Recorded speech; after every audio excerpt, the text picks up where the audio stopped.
सोनिया गांधी, मल्लिकार्जुन खड़गे, राहुल गांधी, केसी वेणुगोपाल और जयराम रमेश जो कांग्रेस के मीडिया के प्रभारी महासचिव हैं, जो मीडिया के सवालों को लेंगे। बाकी सभी जो नेता हैं। पवन खेड़ा इस वक्त कुछ कह रहे हैं। हमारे राष्ट्रीय अध्यक्ष और हमारी प्रेरणा का स्रोत श्री मल्लिकार्जुन खड़गे जी, हमारे पूर्व राष्ट्रीय अध्यक्ष और हमारी ऊर्जा के स्रोत श्री राहुल गांधी जी, इस न्याय पत्र को मूर्त रूप देने वाले श्री पी चिदम्बरम जी, हमारे संगठन महासचिव श्री केसी वेणुगोपाल जी, आप सबका स्वागत है। सर्वप्रथम वेणुगोपाल जी सबका स्वागत करेंगे।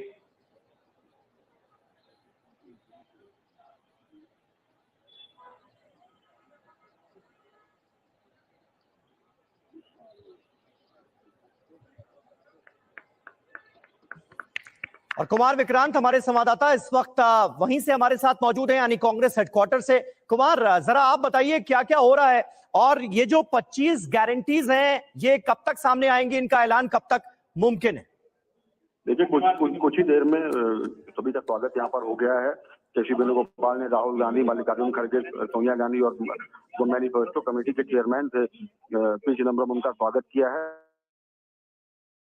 और ये जो कांग्रेस का घोषणा पत्र है, इसमें 25 गारंटियां जो हैं वो उसमें शामिल होंगी और कुछ ही देर में इसको जनता के सामने रख दिया जाएगा। बिल्कुल, कुमार विक्रांत हमारे साथ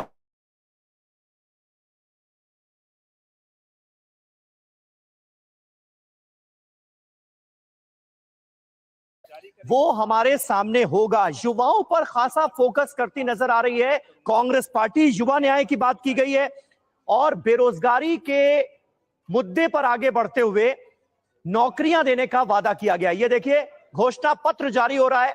सोनिया गांधी, राहुल गांधी, कांग्रेस अध्यक्ष मल्लिकार्जुन खड़गे, पी चिदम्बरम और केसी वेणुगोपाल जारी कर रहे हैं कांग्रेस पार्टी का मैनिफेस्टो। तो न्याय पत्र नाम दिया गया है इस मैनिफेस्टो को। तस्वीरों में आपको नजर आ रहे हैं कांग्रेस के तमाम बड़े नेता और ये देखिए तस्वीरें। घोषणा पत्र को जारी कर दिया गया है, न्याय पत्र लिखा गया है मैनिफेस्टो के फ्रंट पेज पर। और अब मल्लिकार्जुन खड़गे की तरफ से जाहिर है कि बताया जाएगा कि वो क्या कुछ वादे हैं जो इस बार के चुनाव को लेकर कांग्रेस ने जनता से किए। जयशंकर गुप्ता जी, खासा फोकस युवाओं पर, महिलाओं पर, किसानों पर, श्रमिकों पर और जातिगत जनगणना के मुद्दे का भी जिक्र, जिसे हिस्सेदारी न्याय नाम दिया गया है। कैसे देखते हैं आप? इन बातों को राहुल गांधी लगातार अपनी न्याय यात्रा में या भारत जोड़ो यात्रा में उठाते रहे हैं। युवाओं के सवाल को लेकर, बेरोजगारी के सवाल को लेकर के, महिलाओं पर जो उत्पीड़न अत्याचार हो रहा है उसके सवाल के लेकर, किसानों पे जिस ढंग से अत्याचार हुए, लगातार वो अपने किसान कानून को वापस लेने के लिए वो लोग संघर्ष करते रहे। कितनों की जाने गई। एमएसपी के लिए अभी लगातार लड़ रहे थे। उस एमएसपी के लिए जिसके लिए हमारे प्रधानमंत्री जी खुद कहते थे कि एमएसपी की गारंटी हम देंगे, लेकिन आज तक तो उन्होंने कोई गारंटी दी नहीं। और सही बात कह रहा था कांग्रेस के प्रवक्ता जो थे उस समय कि साहब वो किसान जो जुलूस निकाल रहे थे उसके ऊपर कार से रौंद देने वाले को आपने भाजपा का टिकट दे दिया। ठीक है, एक चीज मैं कहना चाहूंगा समीर, जरूर। ठीक है जयशंकर जी, इस वक्त लग रहा है पी चिदम्बरम, पी चिदम्बरम मंच पर आ गए। वो क्या कह रहे हैं, सुनते हैं। Karyakartas of the Congress, members of the media. I'm thankful to the Congress President for releasing the Congress Manifesto for the 2024 elections.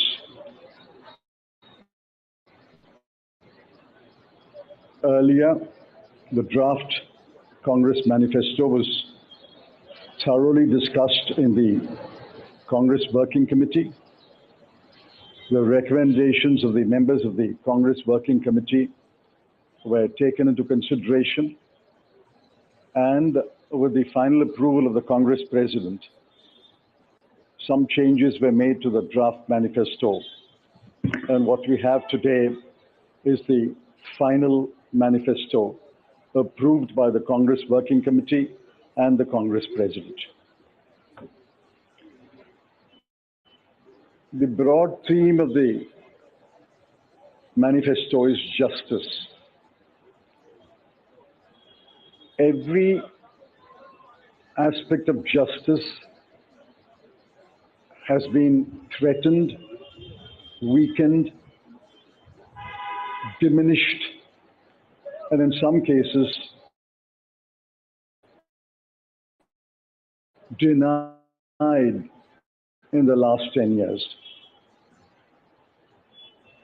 Members of the media will recall that in 2019, we had warned of what is likely to happen between 2019 and 24 should the BJP come back to power. We were not soothsayers, but we were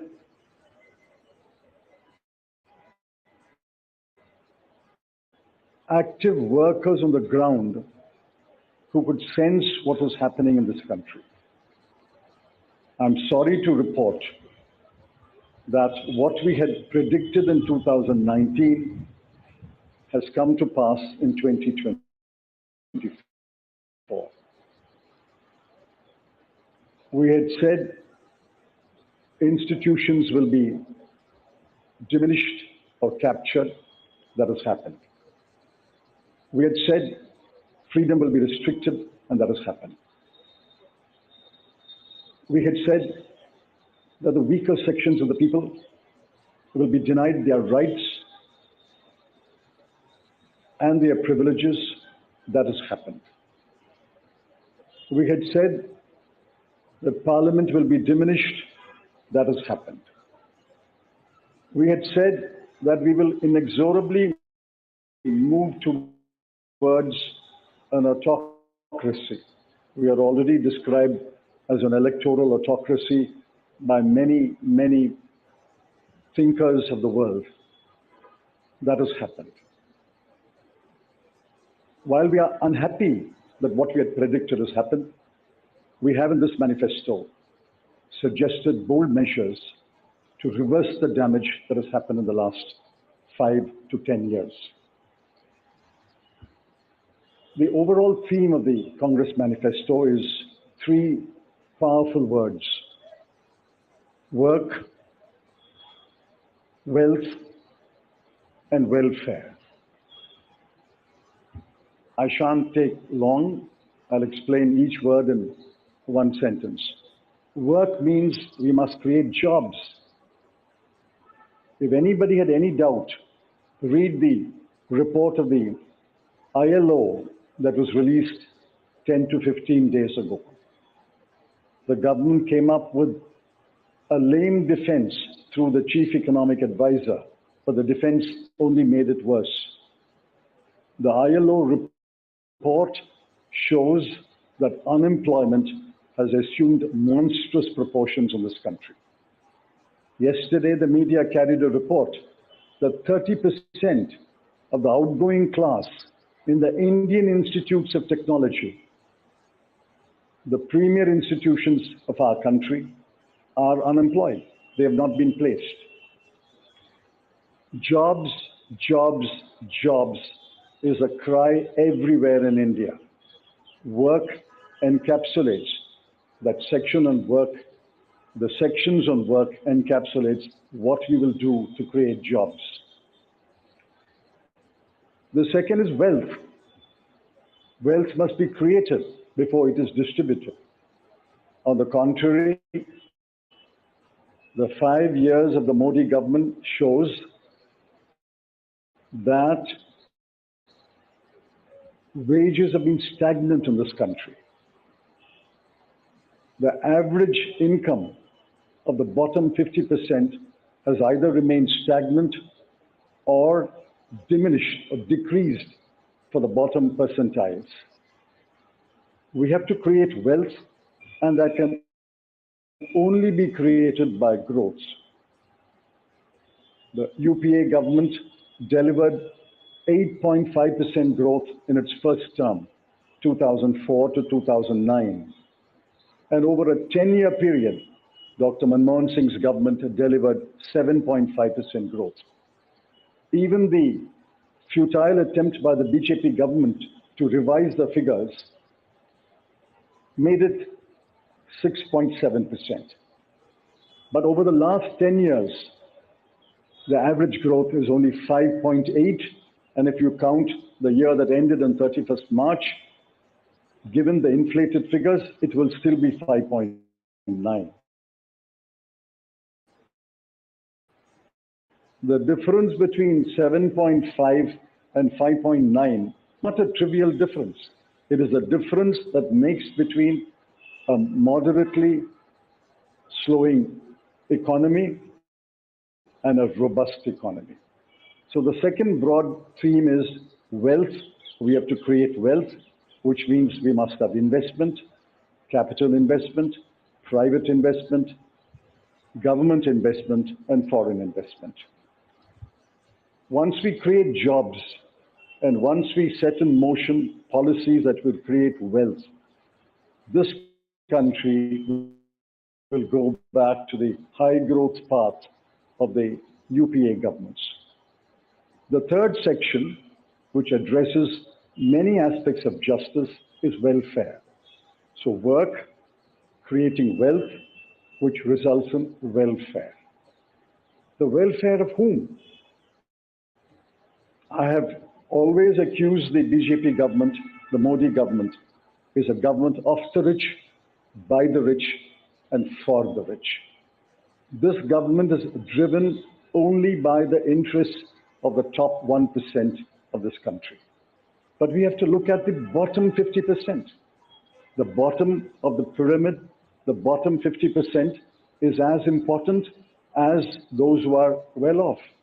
And in the bottom 50%, as we go down the ladder, the bottom 20% are extremely poor. It has been estimated that 23 crore people are still poor in this country. UPA government lifted 24 crore people out of poverty. And we promise that if the Congress or a Congress-led government comes to power in 2024, we will lift 23 crore people out of poverty in the next 10 years. That's possible, it's doable, and I conclude by saying the Congress has done it before and we can do it again. I appeal to all of you to spread the message of this manifesto to the nook and corner of this country and ask the people to vote for the hand symbol and to vote for all our allied parties throughout this country. Thank you.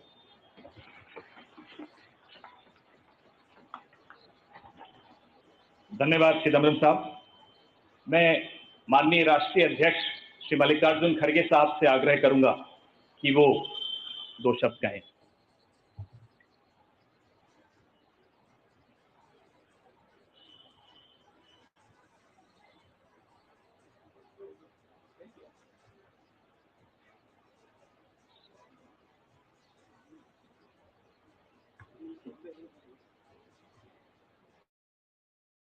तो देखिए, Congress party का घोषणा पत्र जारी हो गया है। न्याय पत्र के नाम से कांग्रेस पार्टी ने अपना घोषणा पत्र जारी किया है और आर्थिक, सामाजिक, जाति जनगणना का इसमें जिक्र किया गया है। आरक्षण पर 50% का कैप हटाने का भी वादा किया गया है, जिसका जिक्र पी चिदम्बरम कर रहे थे। और अब मल्लिकार्जुन खड़गे को सुनते हैं। हमारे कांग्रेस चुनाव घोषणा पत्र जारी करने के मौके पर कांग्रेस पार्टी के भूतपूर्व अध्यक्ष और हमारे चाहते नेता श्रीमती सोनिया गांधी जी और भूतपूर्व अध्यक्ष श्री राहुल गांधी जी और यहाँ पर पधारे हुए हमारे कांग्रेस पार्टी के सभी नेतागण और खासकर इस जो घोषणा पत्र को तैयार किए श्री पीसी चिदम्बरम जी, केसी वेणुगोपाल जी और सारे वर्किंग कमेटी के मेंबर्स, मीडिया के मेरे दोस्त, मुझे ये भी याद करना है कि बाबू जगजीवन राम का जन्मदिन भी है। और जो बाबू जगजीवन राम हमारे पार्टी में बहुत साल तक 1947 से लेकर 1984 तक 1984 तक वो इस पार्टी में रह के काम किए। फिर जो कुछ उनका कंट्रीब्यूशन था, से बड़ा कंट्रीब्यूशन मिनिस्ट्री में उन्होंने किया। ऐसे दिन आज हम ये घोषणा पत्र गरीबों के लिए हम अर्पित कर रहे हैं। आज भारतीय राष्ट्रीय कांग्रेस के 2024 के लोकसभा चुनाव का घोषणा पत्र जारी किया जा रहा है। इस मौके पर मैं आप सभी का स्वागत करते हुए 22 दिसंबर 2023 को जो चिदम्बरम जी की अध्यक्षता में 16 सदस्यीय कांग्रेस मैनिफेस्टो कमेटी बनी थी और 19 मार्च को CWC ने इसे मंजूरी दी थी। व्यापक जनभागीदारी और संपर्क के बाद हमारा घोषणा पत्र बना है। इसके लिए वेबसाइट आवाज भारत की बनी, जिस पर भी काफी सुझाव मिले। हमारा ये घोषणा पत्र देश के राजनीतिक इतिहास में न्याय के दस्तावेज के रूप में याद किया जाएगा। राहुल जी के नेतृत्व में चली भारत जोड़ो न्याय यात्रा में 5 पिलर्स पर ध्यान केंद्रित किया गया था। यात्रा के दौरान युवा न्याय, किसान न्याय, नारी न्याय, श्रमिक न्याय और हिस्सेदारी न्याय की घोषणा की गई थी। जहां कहीं भी हम गए, इन न्याय की बात हमने करी थी और इसकी गारंटी भी हमने दी है। इन 5 पिलर्स में से 25 गारंटी निकलते हैं। हर 25 गारंटी ने किसी ना किसी को लाभ मिलने का इसके अंतर्गत यहाँ पर हमारे मैनिफेस्टो में भी है और इसके लिए जो हम पहले से ही करते हुए आए हैं वो भी हमने इसका उल्लेख किया है। मैं कुछ बातें आपके सामने रखना चाहता हूं। खासकर युवा न्याय के तहत हर शिक्षित युवा की पहली नौकरी अप्रेंटिसशिप के साथ पक्की हो जाए, ऐसी एक गारंटी हम दे रहे हैं। और उसके लिए हम 1 लाख रुपए, उसके लिए हम एक अप्रेंटिसशिप कोर्स करने वालों को खर्च करेंगे और इससे ये फायदा होगा, किसी ना किसी जगह उसको पक्की नौकरी मिलेगी, क्योंकि ये स्किल डेवलपमेंट के तहत और बहुत से इंडस्ट्रीज में इनको काम मिलेगा। नारी न्याय के तहत गरीब परिवार की महिला को सालाना 1 लाख की मदद देंगे।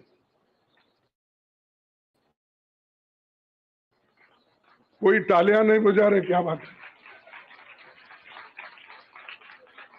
गरीब परिवार की महिला को सालाना 1 लाख की मदद देंगे और किसान न्याय के तहत किसानों की कर्ज माफी और MS की कानून की गारंटी भी हम देंगे। और श्रमिक न्याय, इसके तहत मनरेगा में भी 400 रुपए के न्यूनतम, कम से कम 400 रुपए मजदूरी दिया जाएगा। हिस्सेदारी न्याय में सामाजिक आर्थिक समानता के लिए हर व्यक्ति और हर वर्ग की गिनती या जातीय जनगणना होगी, जिससे सबको फायदा होगा, या किसी के फॉर में किसी के अगेंस्ट में ये नहीं है कि हालात को समझने के लिए ये जातीय जनगणना करेंगे, जैसा कि SC/ST की जातीय जनगणना होती है। और वैसा ही जो पिछड़े लोग हैं और भी ये अपर कास्ट में भी गरीब लोग हैं, सबकी हालत क्या है ये जानने के लिए हम जातीय जनगणना कराएंगे और इसका फायदा हर वर्ग को मिलेगा। हमारे घोषणा पत्र में संवैधानिक न्याय कॉन्स्टिट्यूशनल जस्टिस खंड में लोकतंत्र बचाओ, भय से मुक्ति से लेकर मीडिया, न्यायपालिका आजादी, भ्रष्टाचार के खिलाफ मुहिम जैसे मुद्दे, कला संस्कृति जैसे विषय भी है। आर्थिक न्याय इकोनॉमिक जस्टिस खंड में आर्थिक नीतियों, बेरोजगारी, टैक्सेशन और टैक्स रिफॉर्म्स, ये सारी चीजें उसमें हम लाएंगे। इंडस्ट्री और इंफ्रास्ट्रक्चर पर ठोस काम हम करेंगे। राज्य न्याय जस्टिस फॉर द स्टेट्स में संघीय विकास पूर्वोत्तर भारत पर रोशनी हम डाले हैं, और जहां कहीं भी फेडरल स्ट्रक्चर को धोखा होगा, हम उस वक्त अपनी आवाज उनके साथ भी उठाएंगे, और जब हमारी गवर्नमेंट आएगी तो उनको बराबरी का हिस्सा देंगे, और ताकि वो पैसे के लिए तरस ना हो, चाहे वो ड्रॉट हो, फ्लड हो, डिसास्टर्स हो। इसके लिए नेचुरल डिसास्टर्स, इन सब के लिए फेडरल गवर्नमेंट को कानून के तहत जो मदद मिलना चाहिए वो हम जरूर उनको दिलाएंगे। उसी के साथ देश की प्रतीक्षा और आंतरिक सुरक्षा के महत्व को ध्यान में रख कर रक्षा न्याय की भी खंड है, जिसमें विदेश नीति भी है, और विदेश नीति हमारी अब तक सफल हुई है, और उसी नीति पे अगर ये लोग काम करते थे और ठीक ढंग से चलते थे, और बहुत से मुश्किल हमको आज जो आ रहे हैं वो कभी नहीं आते थे। तो इसीलिए हम अपना रक्षा न्याय का, देश की रक्षा के लिए पूरा हम काम करेंगे। आखिरी एक महत्व का बिंदु पर्यावरण न्याय भी देंगे। आप सभी से मैं अनुरोध करूंगा कि घोषणा पत्र को बारीकी से देखें, पढ़ के इसमें आपको भविष्य के भारत की शानदार नया तस्वीर दिखेगा, और इसके लिए आप ठीक ढंग से आप काम कर सकते हो। आजादी के बाद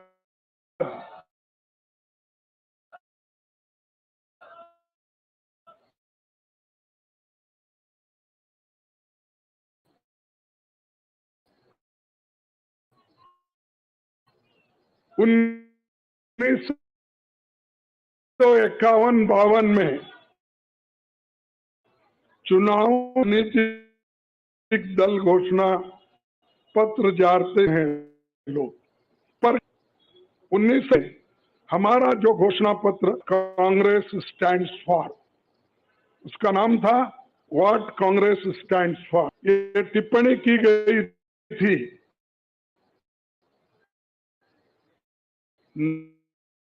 no exaggerated claims were made, no ambitious entities public or deceive the electorate had been placed. What was known was presented. ये पंडित जवाहरलाल नेहरू जी के जमाने में घोषणा पत्र दी थी, जो रियलिस्टिक है, जो ग्राउंड लेवल पे हम कर सकते हैं, उसी के बारे में उन्होंने बोला था। किसी को फंसाने के लिए नहीं, झूठ बोलने के लिए नहीं, हम जो भी कहते हैं वो करके दिखाते हैं, ये उनका कहना था। और वही आज भी हम कर रहे हैं, जो कर सकते हैं वही हम इसमें घोषणा पत्र में लिखे हैं। और बहुत से हमारे विद्वानों से भी हम बात किए हैं कि इसमें क्या कर सकते हैं। आज हमने ये सारी चीजें आपके सामने रखे हैं। ये हमारा 139 ईयर्स साल का शानदार इतिहास है। ये देश के सामाजिक आर्थिक विकास की गति को बहुत तेज करेगा। किसानों, मजदूरों और महिलाओं, युवाओं, गरीबों, वंचित तबकों के विकास के जो बंद दरवाजे हम खोलेंगे, क्योंकि एक मोदी सरकार में ये सारे दरवाजे गरीबों के लिए, महिलाओं के लिए, युवाओं के लिए बंद है। हम जब सत्ता में आएंगे ये दरवाजा का विकास करेंगे, ये हमारी प्रतिज्ञा है। डॉक्टर मोदी जी, डॉक्टर मनमोहन सिंह के नेतृत्व वाली हमारी यूपीए सरकार की बहुत आलोचना करते हैं, लेकिन उस 10 साल में हमने MNREGA, right to education, RTI, खाद्य सुरक्षा, वनाधिकार, भूमि अधिग्रहण कानून और रेहड़ी पटरी वालों की अधिकार समेत कई कदम हमने उठाया है। और उसकी जो कर्ता धर्ता है श्रीमती सोनिया गांधी जी यहाँ पर मौजूद है। उन्होंने बारीकी से इन मनरेगा को और खास करके फूड सिक्योरिटी को बहुत लड़ा, क्योंकि मुझे मालूम है, सब चीज मैं यहाँ पर नहीं कह सकता कि उन्होंने इतने ये 2-3 प्रोग्राम के लिए बहुत गुस्से में रहते थे। जब तक वो इम्प्लीमेंट नहीं होता तब तक वो खामोश नहीं बैठे और कैबिनेट के लोगों को बोलते रहे थे कि ये क्या हुआ। जब हुआ तब वो भी खुशी मना लिए और हम भी लोग बोले कि भाई ठीक हो गया। और जब बाहर इसका गया कि जो ये मनरेगा का, फूड सिक्योरिटी का और कंपलसरी एजुकेशन का ये जो संदेश बाहर गया, तब लोग सभी खुश होने लगे, सभी बोलने लगे ये बहुत अच्छा यूपीए गवर्नमेंट ने किया, सोनिया गांधी जी ने किया। ये बात बाहर आ गई। इसीलिए ये हमारा जो पहले से गरीबों के लिए वायदे थे वो हम पूरे करेंगे। मोदी जी 10 सालों में इसके मुकाबले का एक काम भी नहीं कर सके। आप बताइए कौन सी ऐसी बड़ी फैक्ट्री जो एम्प्लॉयमेंट क्रिएट कर सकती है, जो नेहरू जी के जमाने में बने वैसे कोई एक बड़े बड़े काम उन्होंने किया है। जिस देश में एक सुई नहीं बनती थी उस देश में पंडित जवाहरलाल नेहरू, इंदिरा गांधी जी ने रॉकेट बनाकर उड़ाकर दिखाया। और बहुत से जो साइंटिफिक योजनाएं थी हमने बनाए। अब मोदी जी के जमाने में तो गालियां देने का छोड़ के दूसरा तो मैं नहीं सुना, और उसके अगर कोई छुपे हुए काम है तो मेरे को बताओ ताकि मैं भी उसकी प्रशंसा करूंगा। लेकिन आज हम गारंटी जो भी दे रहे हैं हम चंद स्टेट में करके दिखाए हैं। हिमाचल में करके दिखाए हैं, कर्नाटक में करके दिखाए हैं, तेलंगाना में करके दिखाए हैं। जहां कहीं भी हमारी सरकार है और राजस्थान में भी हमने कई नई चीजें की, वहां भी करके दिखाए। तो ये हम जो कहते हैं, मैं पहले ही कहा, वो हम करते हैं और हम डरते नहीं है करने के लिए। हमारा कितना भी नुकसान हो, लेकिन गरीबों के लिए हम करते रहते हैं। ये हमारा पहले से कार्यक्रम है। और मैं चंद बातें इस मौके पर, थोड़ी देर हो गई तो क्षमा चाहता हूं, मैं चंद बातें आपके सामने रखना जरूरी समझता हूं।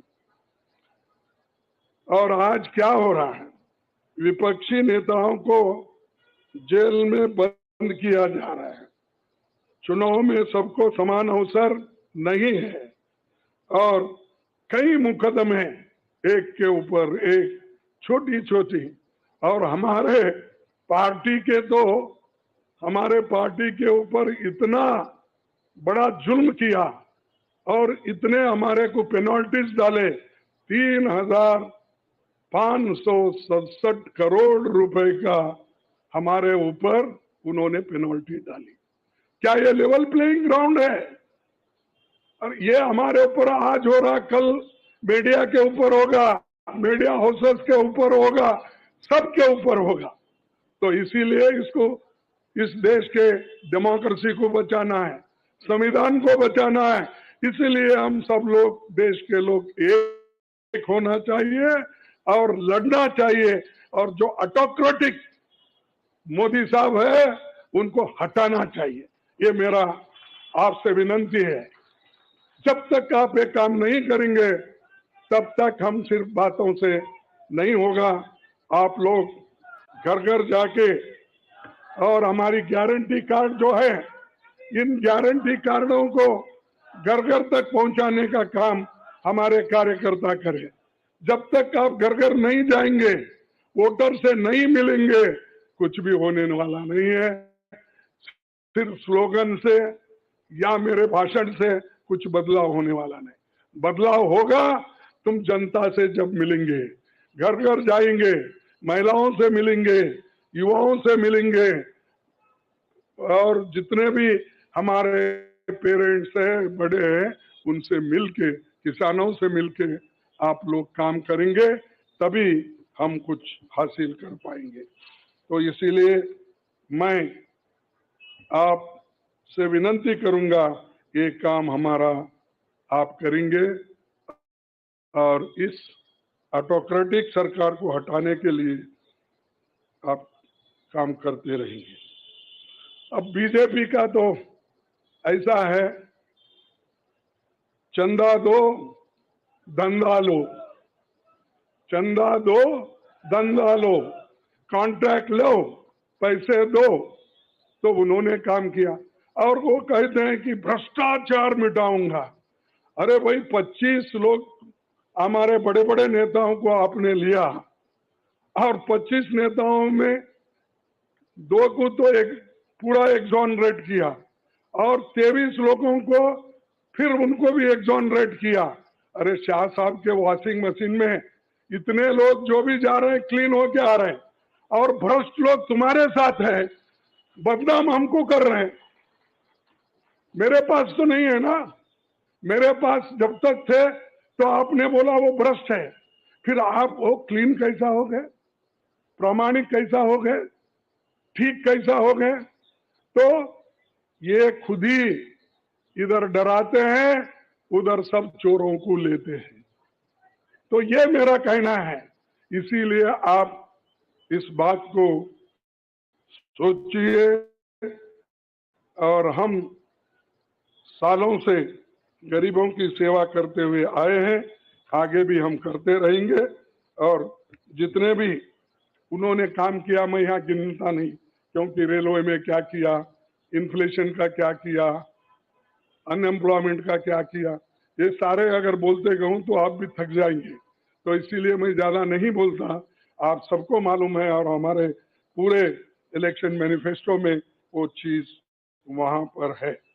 इसीलिए आप तमाम को मैं धन्यवाद अर्पित करता हूं कि आप ऐसे वक्त जो हमको साथ दे रहे हैं, जिस वक्त लोग डर डर के चंद लोग भाग जा रहे हैं। वो डरने वाले कौन है? जो आदमी कुछ चोरी करता है वही डरता है। जो आदमी ठीक है, अपने उसूलों पे खड़ा है, उसको कोई नहीं डराता। अगर डराएगा तो भी वो उसूलों पे ठहरे हुए लोग डरेंगे नहीं। तो इसीलिए हम लोग डरने वाले नहीं। हमारे नेता श्रीमती सोनिया गांधी जी, राहुल गांधी जी, डर उनमें नहीं है और डर का नाम भी नहीं है। और डर ये शब्द उनके पास नजदीक आता नहीं। वो डर सिर्फ मोदी को है, क्योंकि वो हमारे लोगों को ले लेके 400 पार बोलते फिर रहा है। अरे मणिपुर जैसे एरिया में नहीं जा सके, देश में विदेश में 14 फेरियां लगाए, देश में इलेक्शन का प्रचार सरकारी फंड से किया गया, सरकारी वैन से किया गया, लेकिन मणिपुर वो देखे नहीं। क्यों नहीं गए भाई? आपकी तो 56 इंच की छाती है, आपको डर कुछ भी नहीं है। हाँ, आप जा सकते हैं, लेकिन वहां हमारे नेता राहुल गांधी जी जा सकते हैं लोगों के साथ। आप क्यों नहीं जा सकते? क्योंकि आपको डर है, और डरने वाला आदमी देश की भलाई कभी नहीं करता। बाय चांस आया, अब आगे लोग उसको देखेंगे और आप भी मजबूती के साथ हमारे साथ खड़े होंगे। इतना ही कहते हुए मेरे 4 शब्द को समाप्त करता हूं। जय हिंद।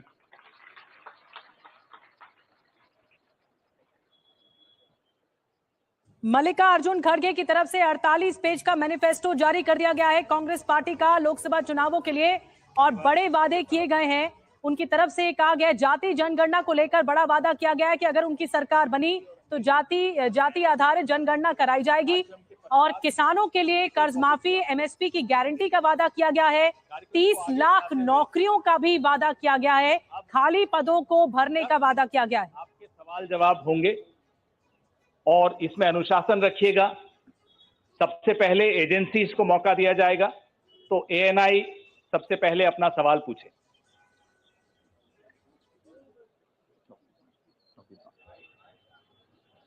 माइक दे दीजिएगा मीडिया के साथियों को।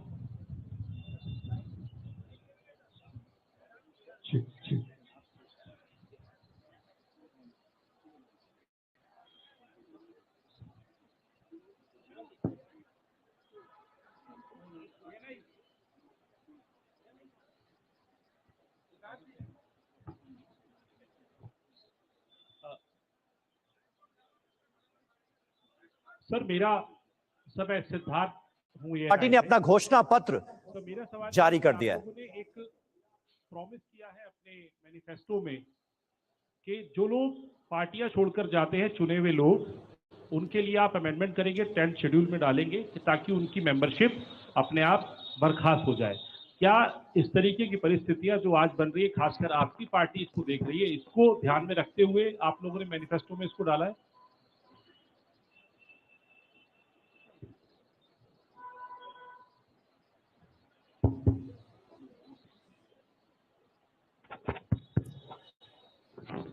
You are asking about the anti-defection law, which is now in the 10th schedule. Over the years, political parties, especially defectors, have exposed the limitations of the 10th schedule. So the 10th schedule has to be amended. Check. What is he saying? The 10th schedule is to be amended. Our position is that moment a defection takes place, he should be instantly disqualified.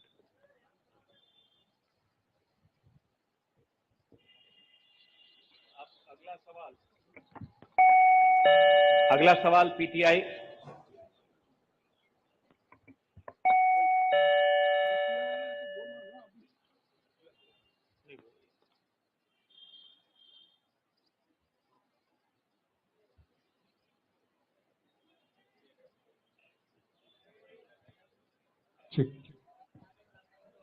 Sir, the focus of the manifesto is on the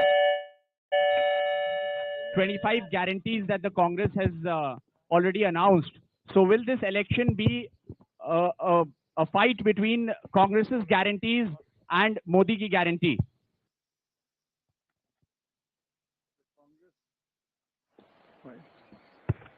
The Congress guarantees are concrete guarantees.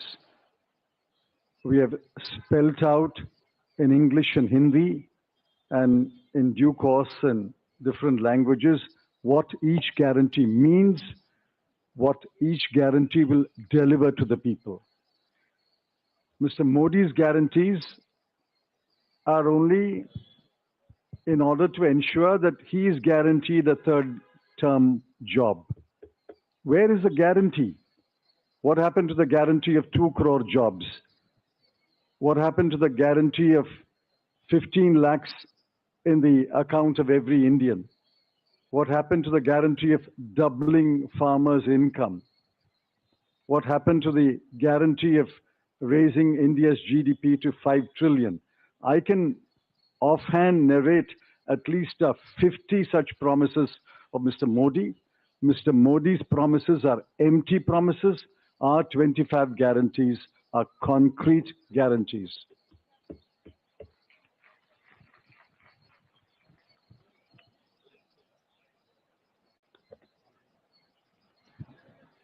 Good afternoon. I agree with what Mr. Chidambaramji said. But this election is about those who are trying to destroy the Constitution and destroy democracy in this country versus those who are trying to protect the Constitution and protect democracy in this country. We do believe that it is very important, once this fight is won, that we look after the interests of the vast majority of our people, that India is not run for 2 or 3 large conglomerates, large businesses, that it is run for the vast majority of people, that we are not a nation of monopolies, we are a nation where there is fair competition among businesses. So I think it's important to understand that this election is a fundamentally different election. I don't think democracy has been as much at risk, the Constitution has been as much at risk as it is today. In Hindi, sir. ये जो चिदम्बरम जी ने कहा उससे मैं सहमत हूं, मगर ये जो चुनाव है ये लोकतंत्र को और संविधान को बचाने का चुनाव है। एक तरफ एनडीए नरेंद्र मोदी जी जो कॉन्स्टिट्यूशन पर आक्रमण कर रहे हैं,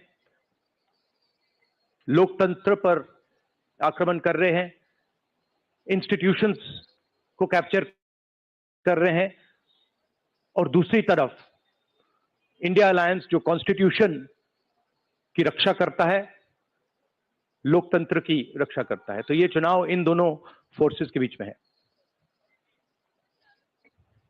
धन्यवाद। मौसमी सिंह, आज तक।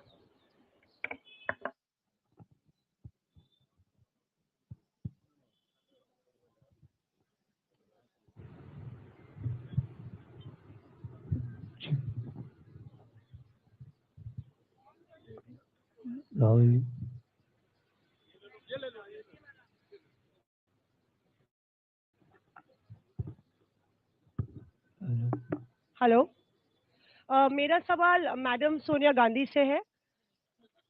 मैम, अगर आपसे सवाल, राहुल जी, आपने ओपीएस को लेके लगातार जो है झंडा बुलंद किया है। तमाम सरकारें आपकी, उन्होंने ओपीएस का वादा किया था। चिदम्बरम साहब, you had promised OPS and in Himachal and Rajasthan you implemented OPS, but in the manifesto the OPS scheme is missing. So is there a reflects, is there a introspection that it's not viable economically? Is it that? It's not missing as such. It's very much on our minds. But please remember the developments that have taken place in the last four months. The government has appointed a committee headed by the Finance Secretary to review the NPS and the demand for OPS and to find a way in which the objectives of OPS can be financed by a funded pension scheme, which means the government has come around to the point of view that while the OPS delivered benefits to the pensioners, the NPS made it sustainable. Now a committee has been appointed under the Finance Secretary, and unless we तो कांग्रेस ने अपना घोषणा पत्र जारी कर दिया है। उसमें कई बड़े वादे किए गए हैं, किसानों से लेकर युवाओं तक। जी हां, और अब वक्त हो गया हमारे खास शो दिल्ली डायलॉग का। आपको लिए चलते हैं पूर्वी दिल्ली के गणेश नगर में हमारे सहयोगी करुणा शंकर के पास।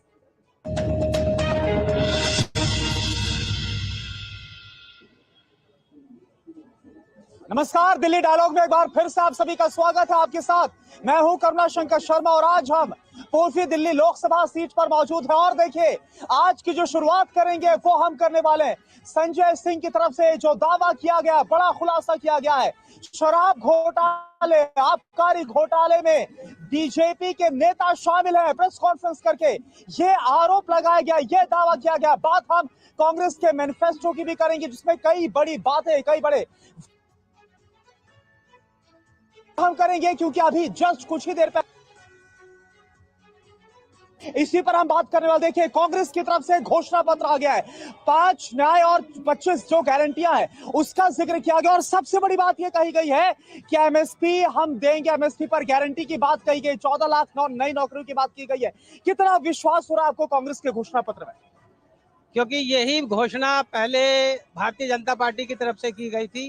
क्योंकि जब किसान आंदोलन था तो उसके अंदर में प्रधानमंत्री जी ने खुद बोला था कि हम आपकी एमएसपी गारंटी दे दी जाएगी, लेकिन उसके बावजूद भी क्या रहा,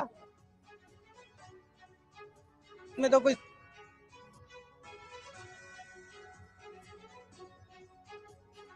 इस पर यकीन हो रहा है। एमएसपी गारंटी की बात कही गई है।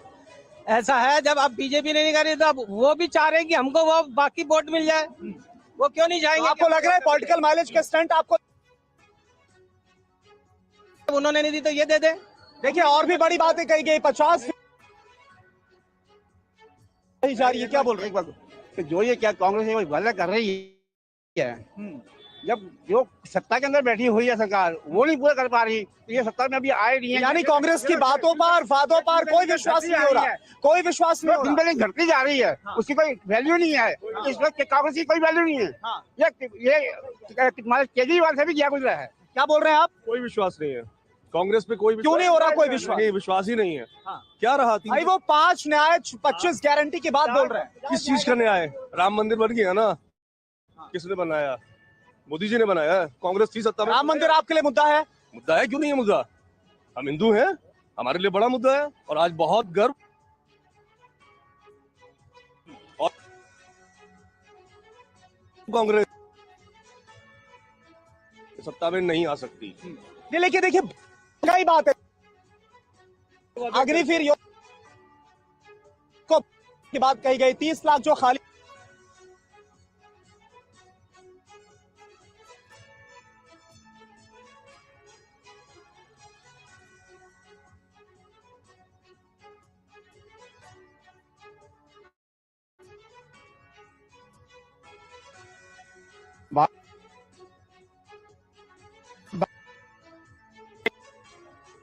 और करुणा शंकर शर्मा इस वक्त पूर्वी दिल्ली के गणेश नगर से इस वक्त लाइव हमें बता रहे थे, लोगों की प्रतिक्रिया ये थे। लेकिन इस वक्त राहुल गांधी कुछ बोल रहे हैं, सीधे रुक करेंगे।